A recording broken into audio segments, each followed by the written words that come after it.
it up, swashbucklers! You're listening to Under the Crossbones, episode number 198. My name is Phil Johnson. I'm your host for the show and the ship's brush cleaner each and every week. Brought to you today by Scuba Wise and Pirate Radio, The Treasure Coast. So here we are, episode 198. We're coming up on 200. How crazy is that? 200. In two episodes. We're going to be at 200 episodes. That is mind-blowing to me. The time flies. The time just flies. My guest on the show today is Mike Hawthorne. And Mike Hawthorne is an author, is where his pirate cred is going to lie, because he's the author of a book called The Hungry Horizon, fictional, historical fiction. We're going to talk all about that and what's going on there. He's also an amazing artist, a visual artist, going way back to the 70s. And some of his new art is pirate-centric, and a lot of it is not. I definitely want you to go to his website at mikehawthorne.net and check out some of the amazing visual art that the guy has, because it's really fascinating stuff. And we're going to talk a little bit about that, too, in the show, because you know what we do. We go everywhere. We take it where it needs to go. So we're going to talk about who Bartholomew Sharpe was, because he figures into the book, The Hungry Horizon. He was a pirate that sailed with Henry Morgan and then kind of struck off on his own. We're going to talk about Mike's experience growing up from the years 0 to 9 of his life in Nigeria and Sierra Leone and what that was like. We'll talk about the status of book 2 in the series, and we'll get some good insight into the publishing industry. And then we're going to talk about Mike's artistic influence as well, including German Expressionism and Renaissance art and all sorts of great stuff. So stay tuned for that. I know I'm supposed to update you on the Long Beach pirate invasion this week, which was last weekend, but I had done last week's show before I went to the festival. So, bottom line, festival was great. Ran super smoothly. Like last year's festival, we had some problems with the sound company, and there was just, stage problems happening and things like that. This year, new sound company was fantastic. All the bands had great sets. It was nice to see O'Craven waking the crowd up first thing Saturday morning as the opening band, and then destroying the place as the closing band on Saturday night. Mosh pits in the front of the stage at the Pirate Festival? Yeah, there were. Pirates Charles were great. Merry Wives of Windsor, Quartermaster, everybody. Bilge Rats were fantastic. Everybody was good. Everybody had great sets. It was fun to watch all of them. And there were so few problems. I mean, I didn't see all the behind-the-scenes stuff, but we didn't have any missing kids this year. The sound was great. One dude got his truck towed. Yeah, he had one of those giant, lifted Ford F-150s with the giant tires. We announced it a bunch of times, dude, your truck's about to get towed. And nobody went and got it. So that dude got his truck towed that day. And I have to say, oh well. But anyway, the whole thing was great.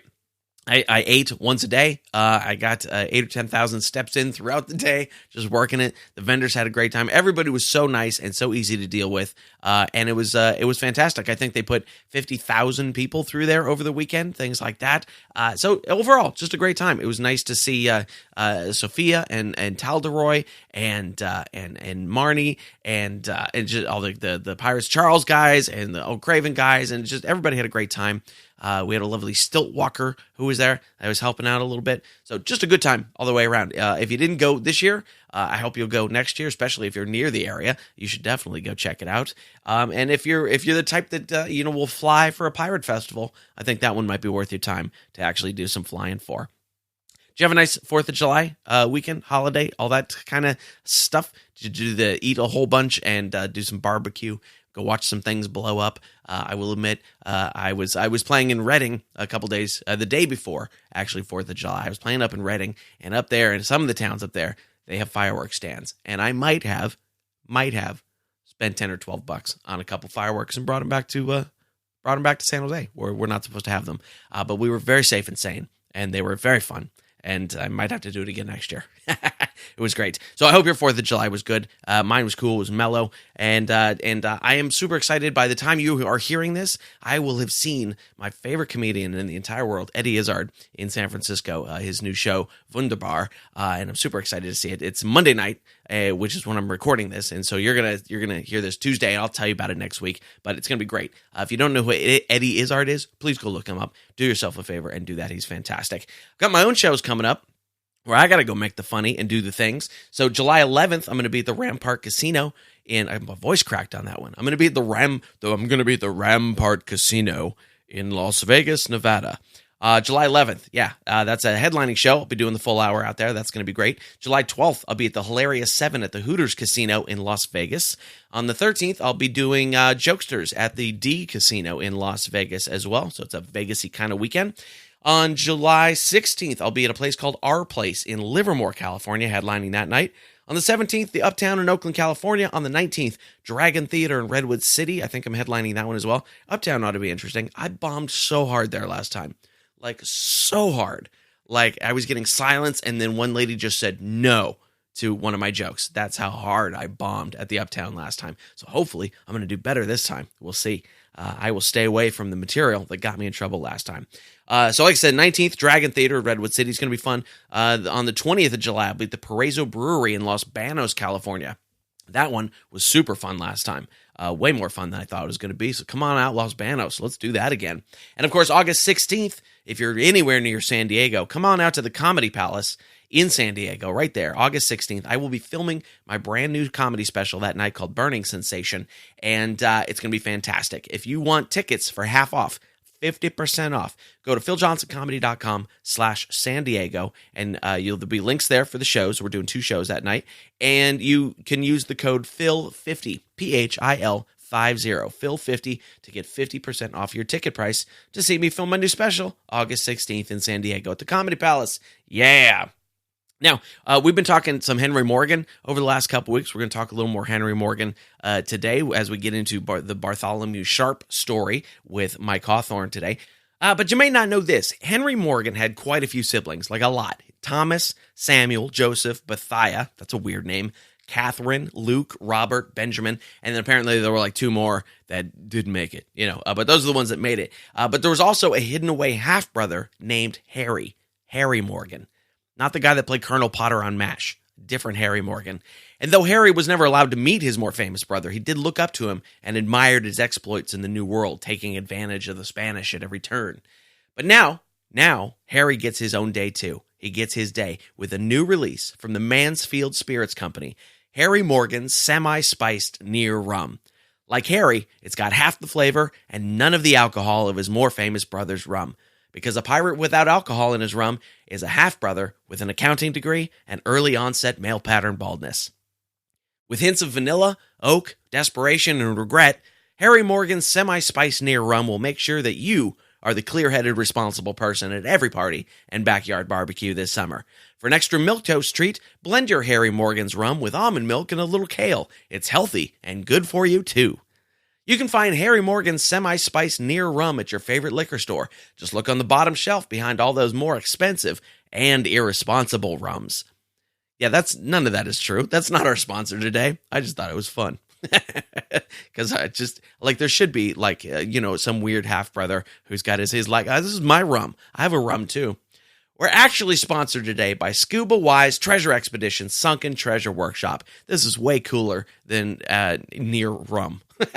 This is the experience of a lifetime. You're going to spend your day with world-renowned treasure hunters in the Florida Keys, learning how to find sunken treasure on the 1733 fleet of Spanish galleons. This is real. You can go out and do this, and it's really not that expensive. It's family-friendly, scuba, snorkel. Just come on out for the boat ride, whatever level you want to take it to, they will go there with you. You'll explore real sunken Spanish galleons.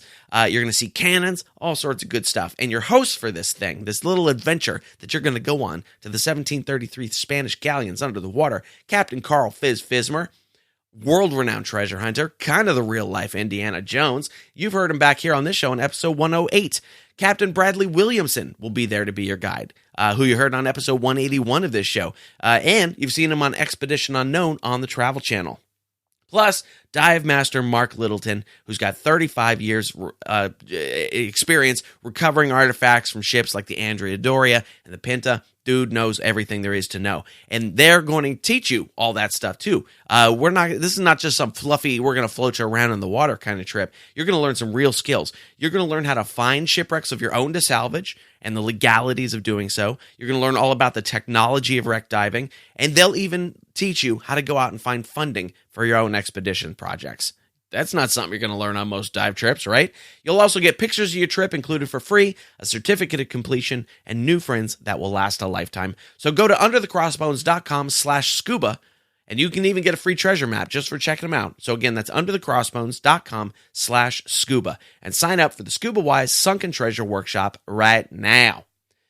If you want to support the show in other ways, you can do that too. Go to underthecrossbones.com/support. Right there's a PayPal box where you can dump any amount that you feel is worthy right in there. I always like the bottle of a price of rum. Not that cheap Harry Morgan rum, but actual rum. You know, there's also an Amazon banner there. If you click that Amazon banner and go buy yourself something nice from Amazon, Amazon kicks me back a few shekels. That helps me keep the old boat afloat. Does not cost you an additional penny. Nothing.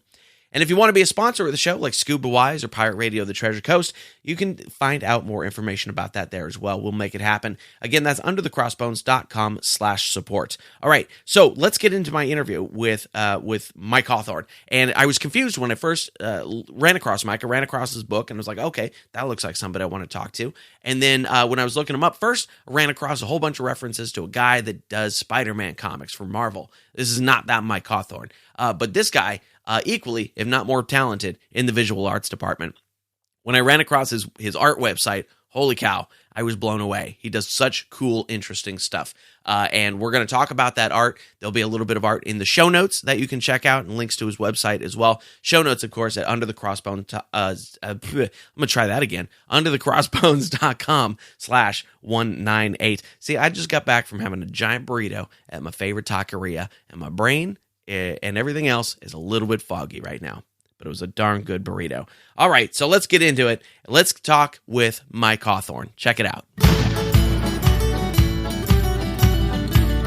Yeah, let's start there a little bit with the book. I unfortunately haven't had a chance to read it yet, but so tell us a little bit about the book. I forgot to write down the title because I'm an idiot, so start with that.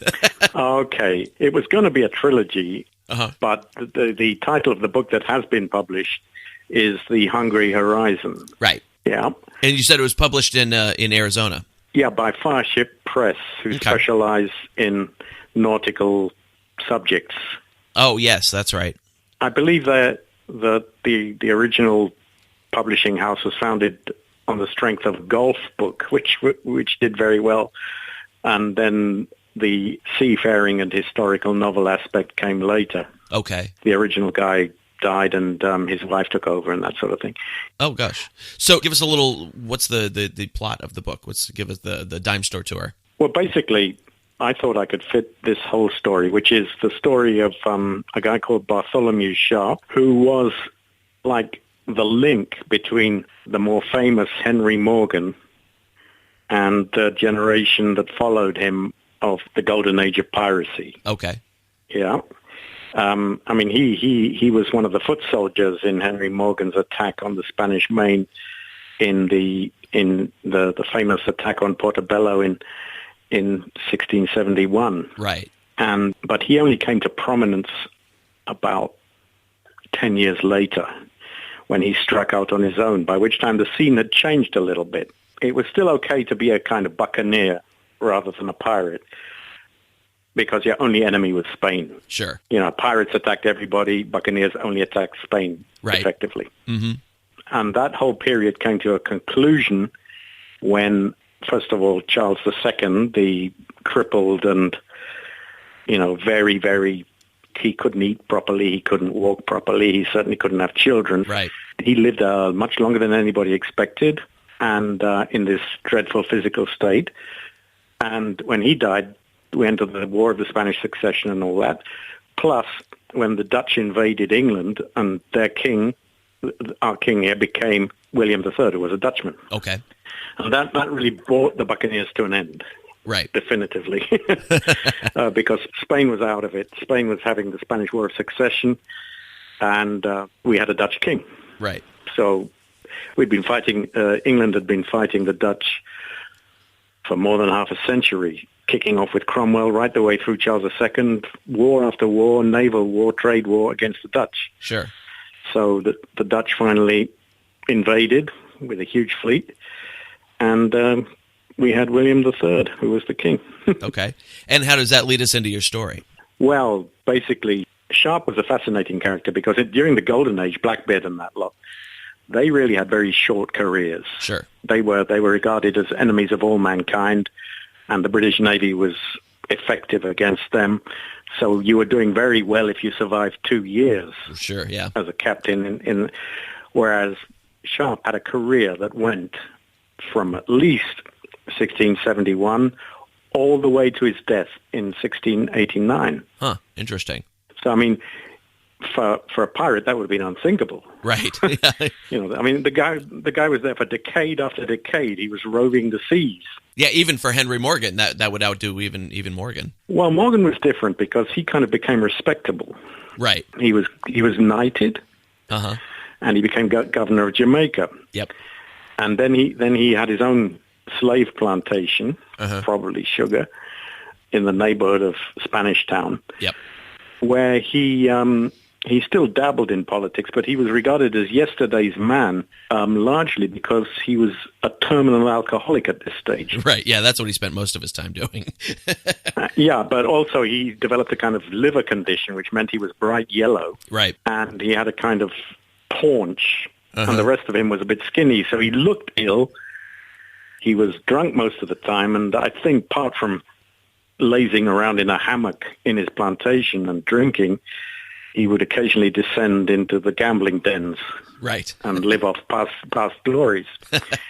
And he also lived in fear of new governors who were sent over from London to try and stop the buccaneering, because Charles II and certainly James II, the Stuarts, did not want war with Spain. Sure. And also the planters themselves, the sugar planters, they wanted a regular supply of slaves.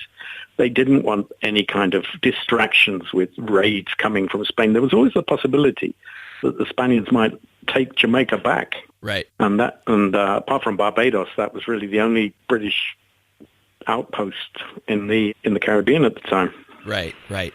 So guys like Sharpe, from being the heroes of Portobello and associated with Sir Henry Morgan, the governor, well, now Sir Henry Morgan was a wreck, and they had to, whereas they could have steamed boldly out of Port Royal in the old days, not steamed, sailed. Yeah. Getting wrong century there. Yeah, they, instead of sailing boldly out to go and confront the Spaniards, they had to sneak around and really do it sort of semi-secretly. They couldn't be too obvious. So Sharpe's base of operations was near the Blue Mountains, in that port down there, Port Morant Bay. That's where his great expedition, the one that made him world famous at the time, not so famous now, but famous in certain parts of Latin America. Sure. He's like, I'm sure characters like Jack Sparrow are based on him because he was a Cockney. Okay. Most of your Golden Age pirates, and even Henry Morgan himself. Henry Morgan was Welsh, sort of to the West Country. Sure. And the rest of them were all the ooh-ar, that sort of accent. That comes from the West Country here, Devon, Somerset, round there, yeah? Right. Cornwall. But Sharpe would have spoken a bit like this, mate, Okay. he would have been and I'm sure that Johnny Depp Johnny Depp was seen skulking around Greenwich. Okay. Picking up Cockney mannerisms and all this sort of thing. And I'm sure whoever wrote the script for those Disney extravaganzas had at least a nodding acquaintance with the character Bartholomew Sharpe of Wapping and Stepney, East Ender. Okay. Interesting. I'll have to put that question to one of those guys next time I encounter one. Yeah. And also, maybe you can tell them to read my book and see if they get any, because basically the reason for me writing it was to counter the fad for fantasy, monsters, all that stuff that was coming out of the Disney franchise. Right. And quite a lot of literature as well was coming out, looking for the fountain of eternal life and all that sort of stuff, all this sort of fantastic nonsense. Whereas these guys were hardened criminals, Right. And mostly, as in any all-male environment, 80% of them were practicing homosexuals. Sure, yeah. They didn't have not much else to do. I mean, in your spare time, and many of them were so frightened of women, or so astonished by women, that one old pirate at the period was recorded as paying a huge amount of gold to a woman just to stand in front of him naked because he'd never seen one before without her clothes on. This sort of jazz. So is your book considered historical fiction? Is that kind of the way you approached it? Oh, yeah. Well, I thought it would be best to tackle it as a kind of adventure story. Mm-hmm. And therefore, I didn't want Sharpe, so I wanted Sharpe to be a kind of main character moving the whole action, but I didn't want him to be the protagonist, so I invented three guys, basically thinking of the Three Musketeers. Okay. Three pirates, a Scotsman, an Englishman, and an Irishman, believe it or not. They do walk into various bars. Oh, they would have to. And they're meant to be contrasting characters. The Englishman is slightly older. He's kind of the narrator through third person, and then the two younger men are his sidekicks. Now, usually with Buccaneers, it would have been a couple, and often a sort of sexual couple as well, with an older man and a younger man. There was even a name for it, matelotage or something, taken from the French. Yeah. Mm-hmm. Which was like a marriage between two guys. They operated in pairs. Right, yep. Even with an inheritance system and everything like that. Well, yeah. The older man would have left the younger man his goods, his treasures, or whatever he had. But, I mean, originally they were just kind of hunting for beef, wild cattle in Jamaica that the Spaniards had left behind, and turning it into dried meat and selling it to passing ships. Mm-hmm. And the bouquin was actually the buccaneer. That was a French word for kind of frame, like a barbecue, that they used to do that, buried in leaves, a bit like jerk, the Jamaicans eat jerk meat, right? Which is kind of cooked underground under a layer of leaves. So, and also the leather, they were often good leather workers from the cattle skins. And that was, they just traded with passing ships. And then eventually they thought, well, shit, man, we'll get on a ship and we'll do it ourselves. And then they started attacking Cuba, Right. And their first base was the island of Tortuga. Right. So that gives a pretty good picture of the setting for your book. Now, you mentioned that it was supposed to be a trilogy. Is that no longer the case? No, because basically Starship Press, although they produce lovely-looking books, I mean, I can't argue, they don't really market. Yeah. And I am a terrible businessman. I've got no head for that at all. I can just about write the damn thing, get it into some sort of shape, and then it becomes a nice product. But I haven't got I don't know, it's just not in me to go and hawk it around very effectively. So it didn't sell very well. I see. So I think they got a bit, I mean, I'm not sure about this, but I think I have got the second book ready, which I reckon is far superior, which is called The Unholy Trinity. Okay.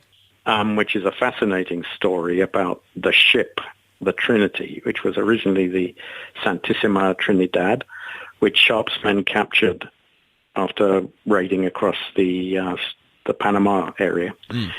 And this was the original ship that had got away with all the gold under its same captain when Henry Morgan had attacked 10 years earlier. And this then became it was a beautifully built vessel. Apparently it was the prettiest thing in the Pacific. It was probably built in Guayaquil, which was the big, in Ecuador, the big, the big dockyard for the Spanish Navy. Okay. Pacific Fleet, yeah?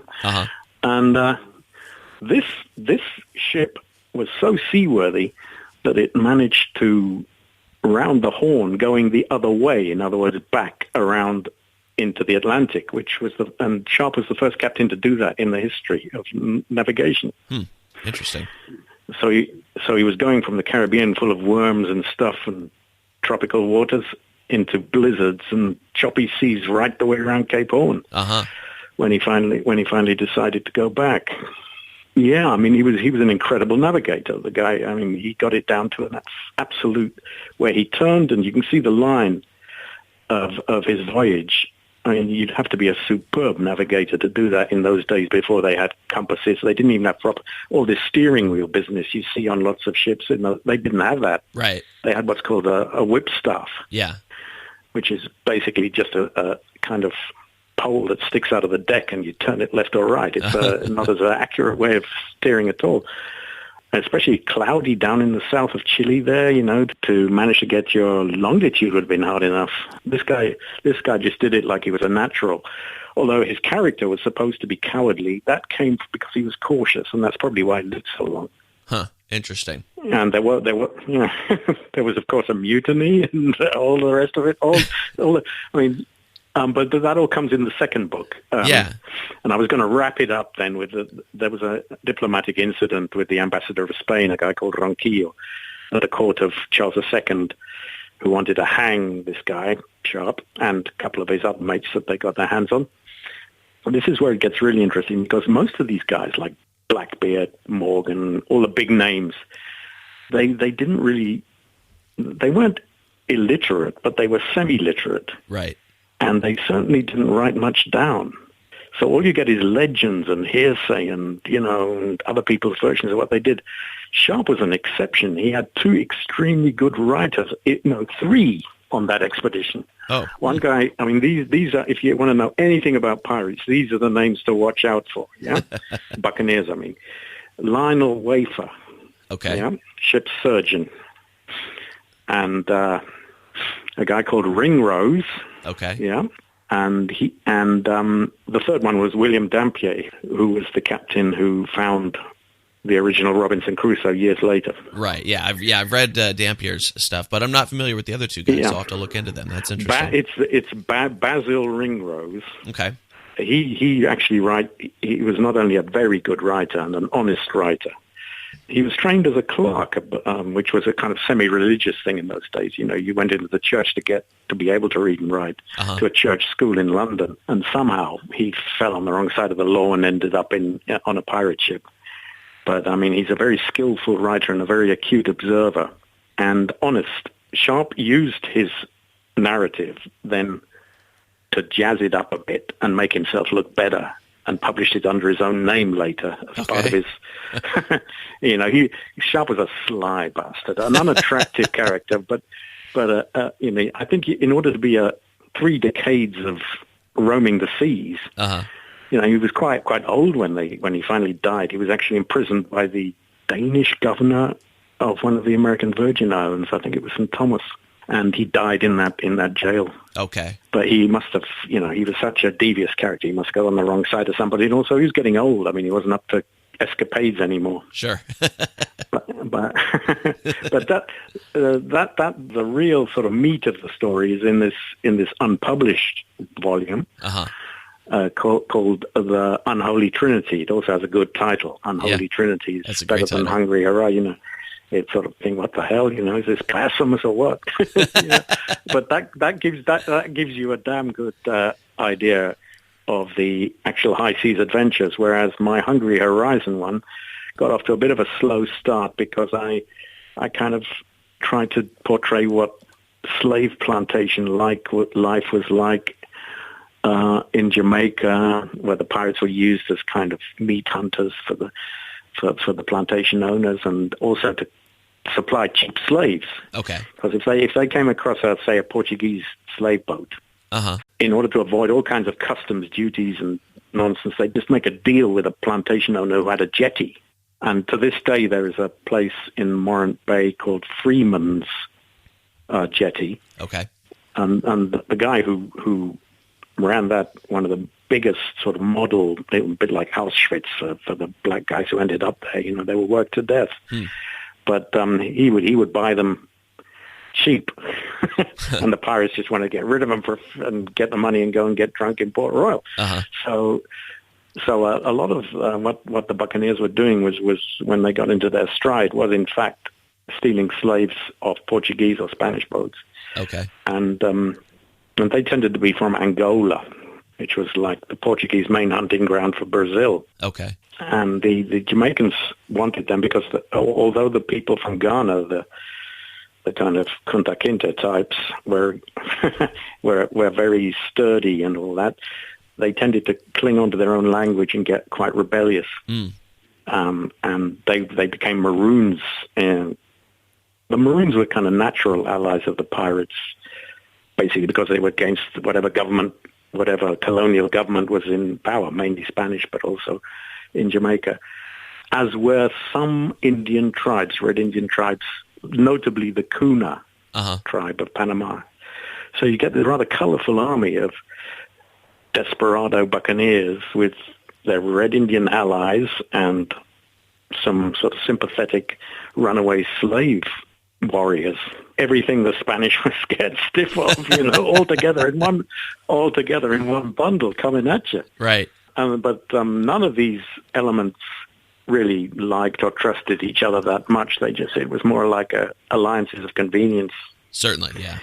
The Buccaneers would have been after the loot, and if they got to have some R&R with some of the Indian women, all the better. But if not, didn't bother them much. Right. And the Spaniards used to actually kill their slaves occasionally when Buccaneers' sails were seen on the horizon. Okay. For fear that these guys would come ashore and encourage the slaves to revolt and then have another source of, they might overwhelm the local Spanish. So they often used to kill them and often buried their gold. The slaves would dig the hole and then they would kill the slaves and drop him on top and then fill it in, which is where you might get these tales of skeletons found on top of treasure chests from. Oh, okay. That's interesting. Yeah. I mean, the pirates never buried treasure. Right. Apart from maybe Captain Kidd, but it wouldn't occur to them because they never knew when they were going to be back, and they never knew who else would be there. They would never bury treasure, and somebody was always bound to talk. Right. After a few drinks. They were always way better at spending it than saving it. Oh, yeah. I mean, to bury it would have seemed absolutely mad to them, whereas the Spaniards did it all the time. Yeah. So when you hear tales of hoards of treasures with skeletons on top and stuff like that, as you do even in Robert Louis Stevenson's book, Treasure Island, the chances are this is referring to the skeleton of the slave who dug the hole. Interesting. I mean, he was just shot in order to shut him up. Sure. Because he would be the only one except his master who knew where the stuff was. So, and also he could liaise with any pirates and say, I know where it is. He didn't want that happening. Right. So what was it that brought you to the pirate thing? Because I want to talk about your art here in a second, which is not necessarily pirate based, but I can see where the connections are. So what brought you to the pirate thing and made you want to write a pirate book? Well, as a child, pirates fascinated me, and obviously Treasure Island was one of the very first books I ever read. Okay. And since it's so extremely well written, Stevenson is such a great writer, you couldn't help but be carried along by it. But it was just, like cowboys and Indians, pirates, all that stuff that so-called red-blooded men are supposed to be interested in when they're children, Yeah? Yeah. And that was kind of dormant in me, most of my life. Since I read the book when I was about 6 years old, I mean, it's been kind of, you don't make a big impression. Characters like Long John Silver and Israel Hands, sure, they kind of stay in your subconscious. Yeah, certainly, yeah. For the rest of your life, probably. Yeah, but then it was only when I come down to Chile, I was there in 1972, that I first came across the name Sharpe. Okay.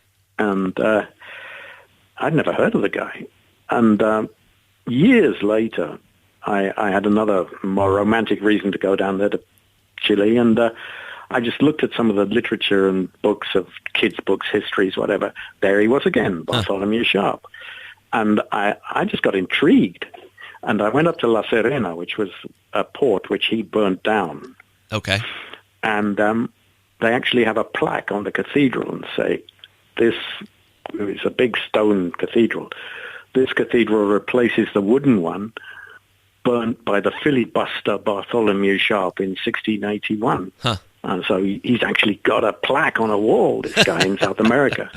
And what also fascinated me was the fact that his name has kind of entered the local lingo, because there's a phrase which is often misunderstood, which in Spanish is El Sharky llegó a Coquimbo, which some people think means sharky as jerky, kind of dried horse meat. Okay. Yeah? And it doesn't really make much sense, because the sense of it is that an unwelcome guest has arrived. Oh, okay. If you say that's what the saying means, and it refers to Sharpe. They called him El Sharky, the shark. Huh. And the fact that he'd got to Coquimbo, which was the port for La Serena, meant that it was like an alarm call, and that became like that's a part of the Chilean language now. Huh. And nobody knows really where it's from, but it's from this guy. That's interesting. So the more I found out about him, the more I thought. And then I found out he was a Cockney. He wasn't one of these West Country types. Uh-huh.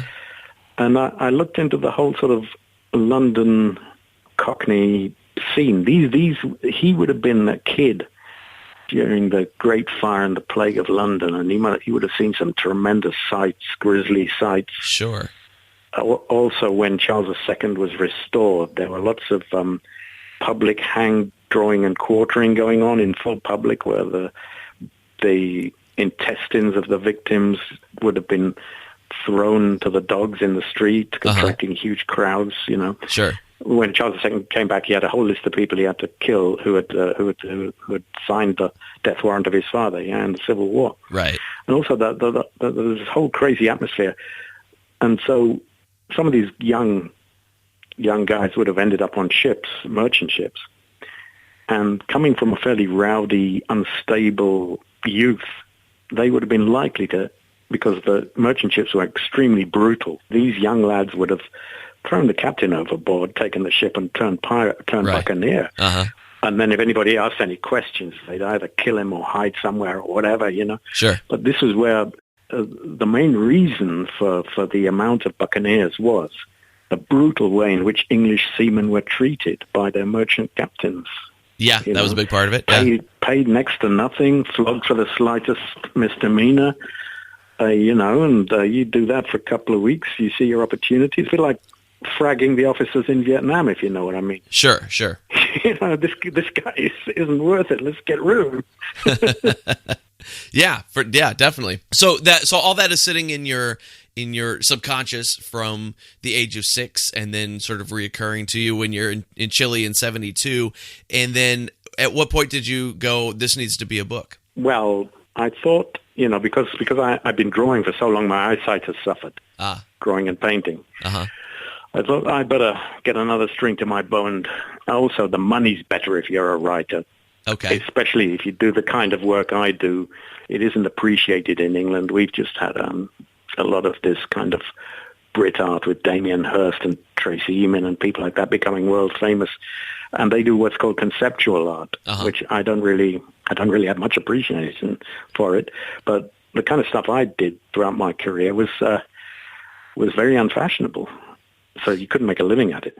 Let's talk about the art here a little bit, because it's fascinating stuff. It does strike me as more American in its style, and definitely a 60s style. Like, I see a little bit of R. Crumb kind of stuff in there, which may have crept into it. But he would be, yeah. I admire Crumb very much, yeah. Yeah, but a much more serious, tasteful version of that type of style. Yeah. Does that make sense? It's also very Afrocentric, which is probably because I was, as a child, brought up in Nigeria. My father was working in a local trading company, and the first years of my life were spent in Africa. Interesting. And eventually in the Congo and Sierra Leone, and now all these were great slave trading centers, right, and pirate centers as well. Were those places as dicey then as they are now? In some cases, more so. Really? I mean, Sierra Leone settled down, and Sierra Leone erupted, and it was a particularly vicious war there. Uh-huh. Apart from there's this thing about chopping off limbs as a punishment. That was familiar in history in the Congo, because the Belgians used to do it in the rubber plantations. If the guy didn't pick up enough rubber, he chopped his hand off. Huh. But this idea of mutilating, the Sierra Leones went for it big time. And the Congo has always been a mess, ever since, Mobutu was actually there for so long, and he was a very corrupt and oppressive dictator. Originally a CIA agent, believe it or not. And Clinton kind of let him drop after he'd been supported by the Americans. Yeah. And then he died of bone cancer in Morocco. But the Congo is so vast, it's like various huge countries all welded together, big tribal groupings who don't like each other very much. And they, the colonial policy was usually divide and rule. So the more they hated each other, the easier it was to dominate them. That's pretty much the same in any colonial enterprise. What was that like growing up there as a kid? Were you pretty sheltered as from a that white kind of stuff? as a white kid? Yeah. As a white kid, well, you could never be anonymous. Right. Especially these countries. It's utterly different to the experience in South Africa under apartheid or Rhodesia or places like that. Sure. Where the whites had the whip hand and were overtly racist, and you couldn't get away with that in West Africa. You had to conform to the local black governments all my life. Yeah? And it made it, I preferred that, the very thought of, I actually preferred that they were nominally in charge, even though they were backed by the US or the UK or whatever it was. You didn't actually see a racist white government holding them down in front of your eyes. It was done kind of long distance. Put in your puppets and tweak them from New York and London and wherever. Right. But yeah. So obviously, one felt much more as a white boy. I'm an alien here. I can't afford to strut around or anything. I just got to observe and absorb. And I found it very colorful and music fantastic. And I loved the nature and all that. And the people seemed very familiar and at the time not unfriendly. So that's why a lot of my art is a bit Afrocentric, yeah. Sure. Yeah, it's amazing stuff. When did you start into doing art? Soon as early, in fact, before I remember, when I was about 3 or 4. I mean, what used to happen was my parents would have parties and stuff like that. There weren't that many other kids to play with apart from the gardeners. We had lots of servants, and their children would sometimes muck around with us in the garden, and that sort of thing. But I was a little bit shy then. I used to just retreat behind some furniture and draw. Okay, I get that. Yep. Yeah. And so it was kind of a way of occupying myself for hours. And it's still very useful. It's the sort of thing that stays with you all your life as a kind of fallback position. Like if you rather than just brood and get yourself into a mess of anxiety about things ain't going your way or whatever, you can just lift yourself out of that by having a little challenge on a piece of paper with a pen, and that can then take you on to other ideas. It's fantastic. Even though, it might not bring fame and fortune, but if you like what you're doing, that's the main thing. And if a few other people like it too, that's a bonus. Sure. Yep. I think all art kind of works like that, where you just go, all right, I'm going to make this thing, and somebody somewhere has got to like it, and that's the person I have to get it to. I think a true artist does it for themselves first. And if other people like it, that's a bonus.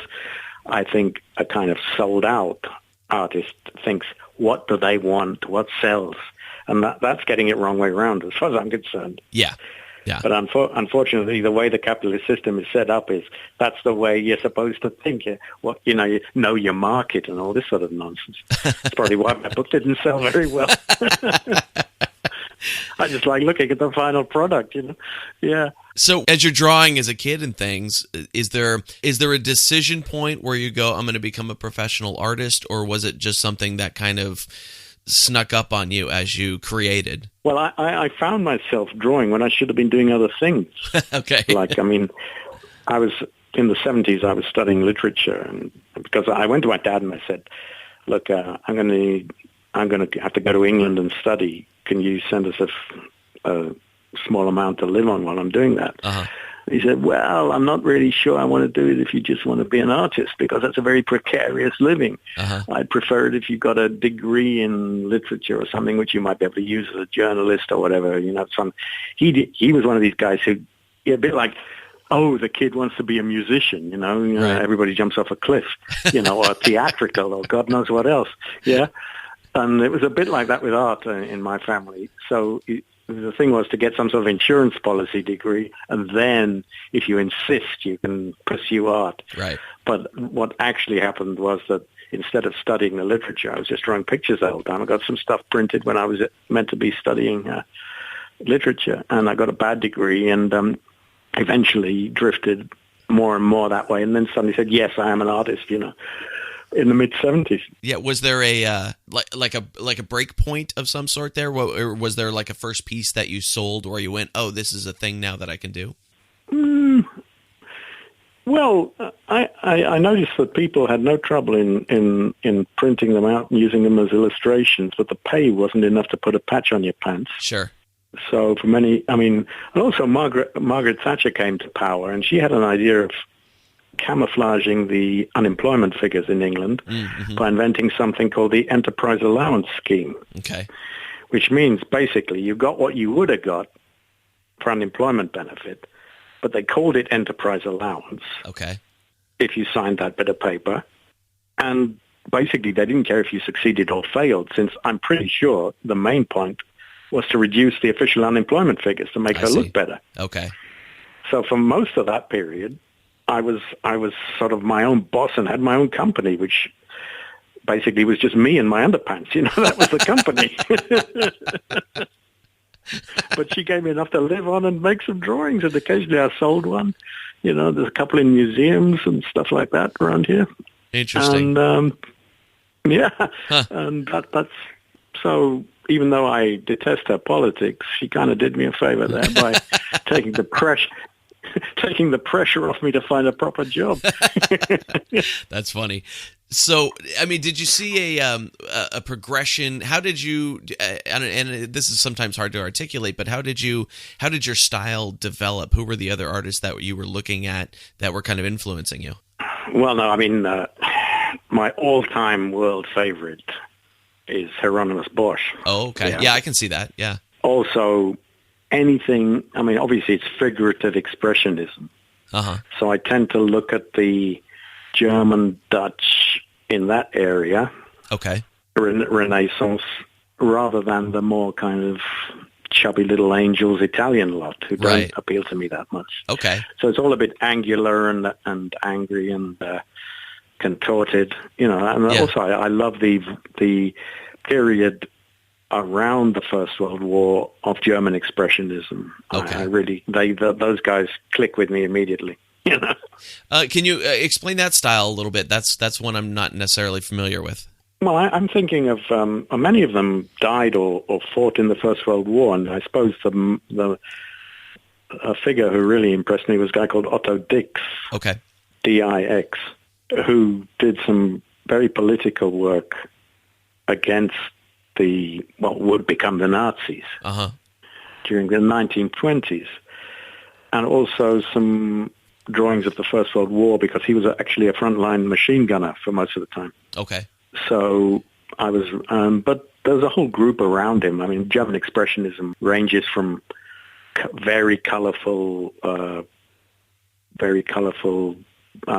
nature scenes, to very political stuff, very brutal stuff. And it kind of died when the Nazis came in, and a lot of it ended up in one major exhibition, which was organized by Hitler and called Degenerate Art. Okay. And funnily enough, that exhibition attracted much more public than the so-called Aryan art, naked muscle men and stuff that he liked. Well, we all know the public loves a degenerate. Yeah. So, but that a lot of that stuff just quietly vanished into the background. People realized it had monetary value, at least. It was internationally recognized, and one or two shrewd dealers got their hands on a lot of it, and the whole stash of it was only discovered a couple of years ago in Munich. Some guy had inherited from his father or his uncle or something, and he happened to be, anything which was degenerate, Jewish, whatever, the Nazis would sell it simply to get a few pounds quick, a few marks, Yeah. A lot of this stuff kind of disappeared and then reappeared, and some of it hasn't reappeared, and it reappears in odd places still to this day. Yeah. Wow. I'm gonna have to go look up some of those pieces because it's a new style there, or not a new style, but a style I'm not familiar with. So I'm gonna go have to do German some learning expressionism. on that. Yeah, German expressionism. Yeah. Very cool. There are about 50 brilliant artists, if not more, associated with that. Okay, interesting. And it's if you like hard-hitting figurative stuff, that's for you. Okay, yeah, definitely. And now that you've explained that and the Haranosbash and the Renaissance art, now I can see all that in your work as I was looking through it. That all absolutely makes sense now. So you sent me the beautiful picture you did on a tablecloth in Spain of a nice pirate I did that scene. the other week. Remember when you phoned me? I was in Spain. Right, yeah. Well, that morning I was in a restaurant. They had this tablecloth made of paper, to absorb all the detritus from the plates. And I said, can I have that? And she said, what the hell do you want that for? Haven't you got a tablecloth at home? And I said, no, I just want to do a little picture on it, And she said, yeah, go ahead. So I just used a section of it to paint this guy. Yeah, it came out great. Yeah. So has the pirate thing... Yeah, the pirate thing is kind of on the slow burner at the moment because it took me a couple of years to write The Unholy Trinity. And I haven't actually... I submitted it to Flagship Press, but they didn't want to... They haven't wanted to publish it. Possibly because the first one didn't sell, because I didn't market it. Possibly because there's one whole chapter which is such foul language, it might have upset one of them. But the pirates were not known to choose their, it all revolves around some guy. It's basically a duel, and I don't know. Are you allowed to swear on your podcast? Sure, why not? Yeah. Well, basically, there's one pirate who's nicknamed Cuntface because he has particularly red lips and a shiny, sort of pubic-looking beard. Okay. And during the duel that he fights with Ringrose, who is one of the heroes, that chorus of Cuntface just goes on right through the whole chapter, and I thought maybe they didn't want it for that reason, or it could be simply a question of bad marketing on my part. So, if you're interested, I can certainly email you a edited copy of the Unholy Trinity, and if you can get anybody in Hollywood interested or anywhere at all, you could take a cut, man. Yeah, there are people who deal in books that listen to this show, so you never know what can come of it. Yeah, I mean, I think it's a much better novel than the first one, although the first one, as a kind of correction to the fantasy Disney thing, is useful, I think. I've had some people who love it. I've had a dead silence from other people. Dead silence usually means they don't want to offend me. So, interesting. Do you think that literature degree that you ended up with, did that come in useful when you started writing? Not really. Obviously, reading a lot of books like the typical ones, Herman Melville and all that stuff, I must have got under my skin and influenced me, and obviously Shakespeare from my school days and Robert Louis Stevenson. I was interested to see that Stevenson did some South Sea tales late in life, just when he was very ill, but which were very anti-colonial, and a fascinating sort of 3 or 4 books about the impact of the white man in Polynesia. The negative impact it had, and the kind of riffraff who are attracted to colonizing those places.